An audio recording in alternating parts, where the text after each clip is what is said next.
Ito yung pangako na Jesus. Ang tao ay naghahanap ng kasagutan tungkol sa suliranin ng kahirapan. So bahagi mo yun. Yan ay old age ng katanungan. Bakit ba tayo naghihirap? Bakit ba tayo napapagod? Ang tawag natin ngayon ni alin? Stress. Bahagi yun. Tayo ay, sabi nga natin ay nabibigatan sa ating mga dalayan. Bahagi rin o na kung saan ay pinamamanig ng may kapal natin na nais niyang tayo ay mawala sa anumang uri ng kapaguran at kahirapan. Kasi yan ang dulo na Jesus, no? Kaligtasan. Kaligtasan.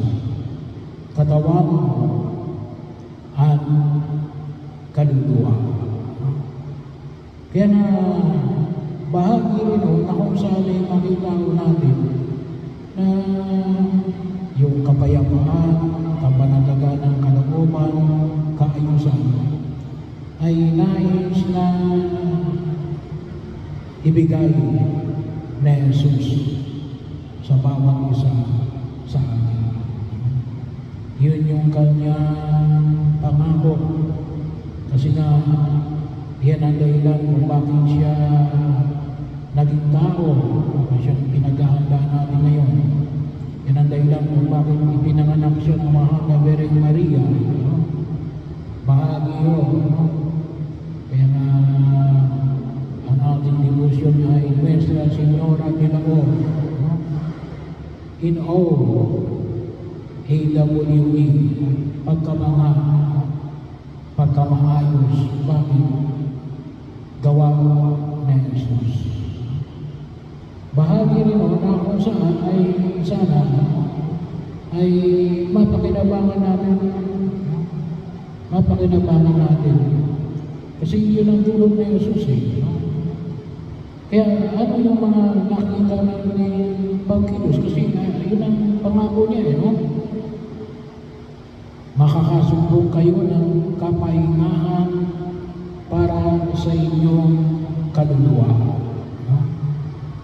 Well, kung minsan tayo, mas gusto natin hanapin yung kapahingahan para sa ating katawan. No? Kaya po, bahagi rin no? Na kuminsan ang akala natin may kapahingahan ng katawan. Hanapin natin yung kapahingahan ng kaluluwa.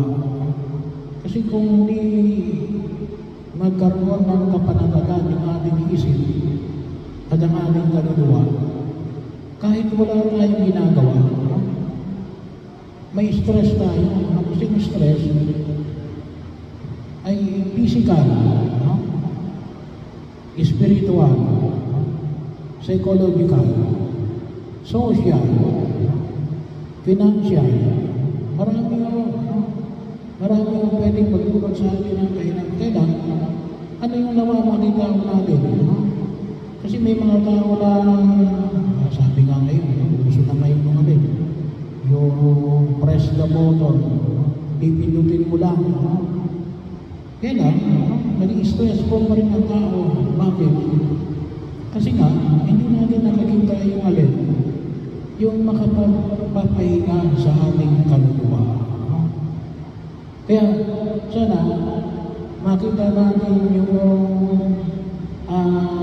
higit, na hanapin natin yung magbibigay sa atin ng kapanatagan. Sabi nga natin, stress-less na buhay sa ating Panginoong Hesus Kristo. Bahagi ko yun. Yun yung una. Ano yung makita ko natin? Yung kaisipan. Na kapag tayo lumapit sa Jesus, hindi para bigyan tayo ng additional load. Na isang bigyan tayo ng aling kapanatagatian. Kung isa may mga tao nagtatanong, bakit yung tao yan, dami na ginagawa, pero naglilingkod pa rin sa simbahan. Eh, yun po yung biyaya na kapahingahan ng kaluluwa. Pagkakataon na kung saan yung makita ko natin, kinakailangan natin na magkaroon tayo ng kapahingahan ng kaluluwa. At yun ang una na nawa maging maliwanag sa atin na kapag tayo lumapit kay Jesus, bibigyan niya tayo ng kapanatagan. At yun ang hilingin natin. Yun ang hilingin natin. Kasi pagkakakala ng iba, katulad ng halimbawa ng pagsisimba ng araw ng linggo. Ba't ka nagsisimba ng araw ng linggo? Kasi kaya nahihirapan yung iba yan. Nandiyan nilang obligasyon. Hindi. Yung pagsisimba pag-araw ng linggo yan, gusto mong makita yung minamahal mo na walang iba kundi si Jesus. Ang Diyos na nagdudulot ng kaligtasan. Iba yung taong minamahal mo, gusto mong palaging makita. Ay hindi natin iniisip yun. Ang iniisip natin yan, obligasyon. Kaya nabibigatan tayo. So, ibig sabihin, mali yung ating intensyon ng paglapit kay Jesus. Bahagi mo yun. Kaya yun ang una natin isipin. Lumapit tayo kay Jesus. Kasi sa oras na sabi nga natin ay makatagpo natin sa Jesus, yun ang ibibigay natin. Ibibigay niya sa atin. Kaya pahingahan ng kaluluwa. Bahagi rin mo yun. Kaya sana yun ang matagpuan natin sa Jesus na nagbibigay ng kapahingahan ng kaluluwa. Kung sino na marami pong bagay na nais sa bigyan ng balik. Pero yung sa Ebanghelyo lang na makita ko natin na na maging awang dalhin ang aking pamato at magaan ang pasaning ibibigay ko sa inyo. So bibigyan pa tayo ng additional na pasanin. Pero sabi nga yan magaan, nagpapagaan. Isa rin ang dahilan kung bakit tayo ay kuminsan ay nabibigatan. Ay kung tutusin ay isang bahagi rin ay hindi natin nilalasan ang kasalukuyan. Kasi namuhay tayo sa nakaraan at iniisip natin kung ano pa yung kinabukasan. Kinakailangan natin makita natin yung kasalukuyan na talagang kasalukuyan, yung presensya ng Diyos. Kaya ang tawag yan, presence. Presence. Yung kanyang kasalukuyan, yung kanyang pagkanarito sa kasalukuyan. Bahagi yun. Kaya kung sa tingin natin nabibigatan tayo, ay hindi natin nakakatagpo ang Diyos. Kaya kung tunay na nakakatagpo natin ang Diyos, hindi ko may pwede na hindi tayo bibigyan ng kapanatagan ng kaluluwa. Hindi ko may pwede hindi tayo bibigyan ng kapahingahan. Kasi yun ang naibigay sa atin. Bilang mga mananampalataya, yun din makikita natin. Ito yung presensya ng Diyos.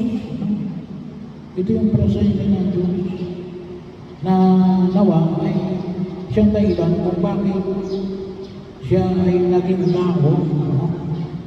Sabi nga ho natin, hindi niya naman kinakailangan na maging tao kasi hindi niya na kinakailangan yung Diyos na siya.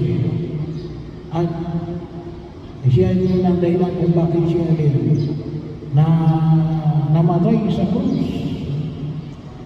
at muling nabuhay. Hindi ho para sa kanya, ngunit para sa atin.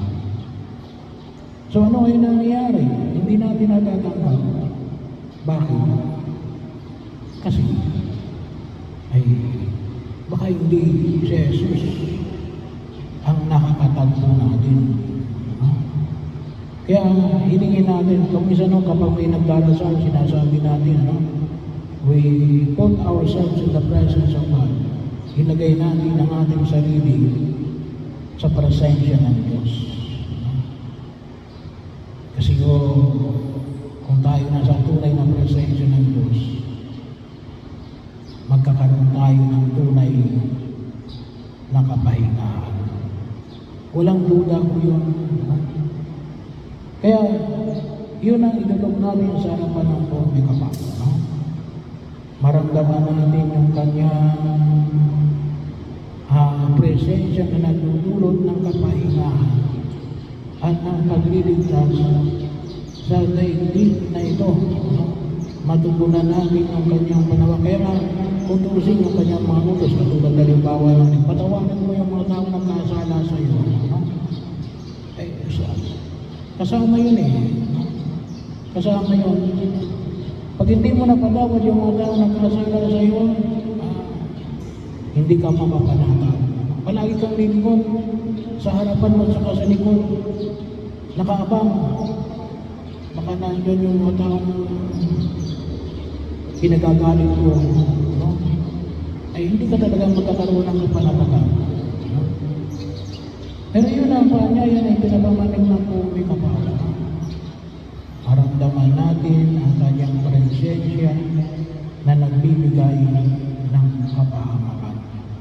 At kung sakaling hindi natin nararamdaman, humingi tayo sa Kanya ng awa at pagkakaroon.